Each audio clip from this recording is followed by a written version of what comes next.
இப்ப உதாரணமா பாருங்க, அண்ணா பல்கலைக்கழகத்துல ஒரு தங்கை படிக்க போற பல்கலைக்கழக வளாகத்திற்குள் நம் தங்கைக்கு பாதுகாப்பு இல்ல. நடந்துருச்சு, தெரியாம நடந்துருச்சுன்றான் வச்சுக்க. தங்கச்சி ஒரு குற்றப்பதிவை கொடுக்கிறார். இந்த மாதிரி என்னை பாலியல் தொந்தரவு பண்ணிட்டான், வன்கொடுமை செஞ்சிட்டான். இங்க இருக்கிற என் தங்கச்சிமார்களின் உடன் பிறந்தார்கள் யாருக்கும் வராத துணிவு ஒரு தங்கைக்கு வந்தது. உண்மையிலேயே புரட்சி பெண் அந்த மகள் தான். தன்னை அவமதிப்பான், ஊடகம் காட்டும், கேலி பேசுவான், எல்லாம் செய்வார்கள்.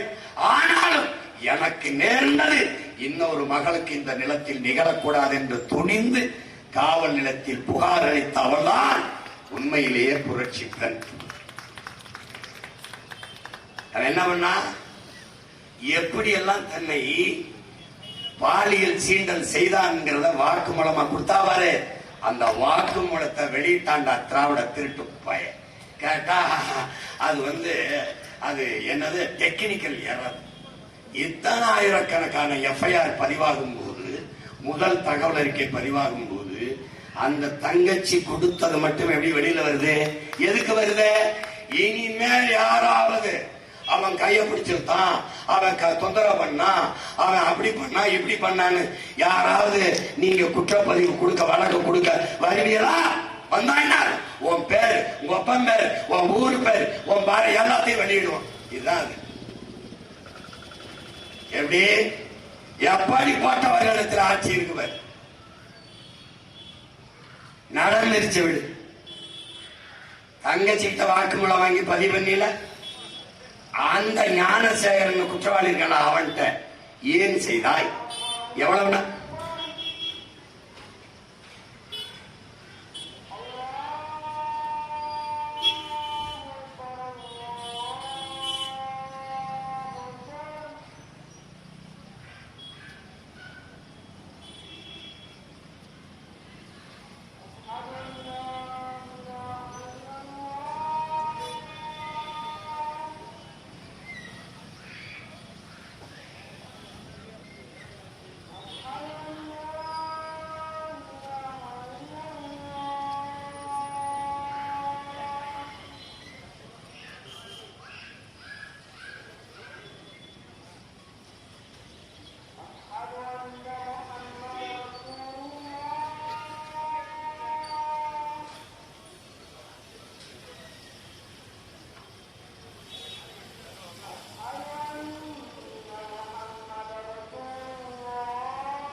அந்த குற்றவாளி இடத்திலே ஒரு வாக்குமூலத்தை பெற்று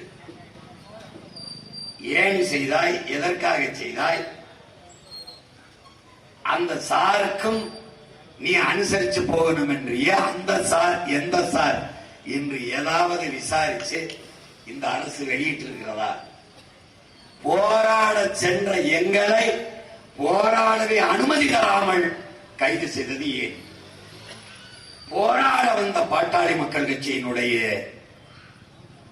அதனுடைய சுற்றுச்சூழல் பசுமை தாயகத்தினுடைய அமைப்பின் தலைவர் அம்மா சௌமியா அன்புமணியை கைது பண்ணது ஏன்? குஷ்பு அவர்கள் தலைமையிலே பாரதிய ஜனதா கட்சியின் மகளிர் அவர்கள் போராடியவர்களை கைது செய்து ஆட்டு தொட்டியில் அடைத்தது ஏன்? போராடவே அனுமதிக்காத அரசு. அப்ப என்ன வருது? குற்றவாளி ஞானசேகரனா, அரசு குற்றவாளியா என்ற கேள்வி. எங்களை அண்ணா பல்கலைக்கழக தங்கச்சிக்கு போராடவே அனுமதிக்காத அரசு என் வீட்டை முற்றுகையிட்டு போராடுவதற்கு 32 இயக்கங்களுக்கு 15 நாளைக்கு முன்னாடி அனுமதியை கொடுத்து முகநூல்களிலே பகிரிலே எல்லா இடத்திலும் சீமான் வீடு முற்றுகிட போறோம் எல்லோரும் வாருங்கள் என்று 17,000 சுவரொட்டிகளை தமிழ்நாடு முழுமைக்கும் அடிச்சு ஒட்ட வச்சு 3 மணி நேரம் நடுவீதியில் போக்குவரத்தை நிறுத்தி என்னையை திட்டி என்னை இழிவாக பேசி முழக்கமிட அனுமதிச்சது எப்படி? எப்படிப்பட்ட ஜனநாயகம்? செய்திகளை உடனுக்குடன் தெரிந்து கொள்ள உடனே சப்ஸ்கிரைப் பண்ணுங்க.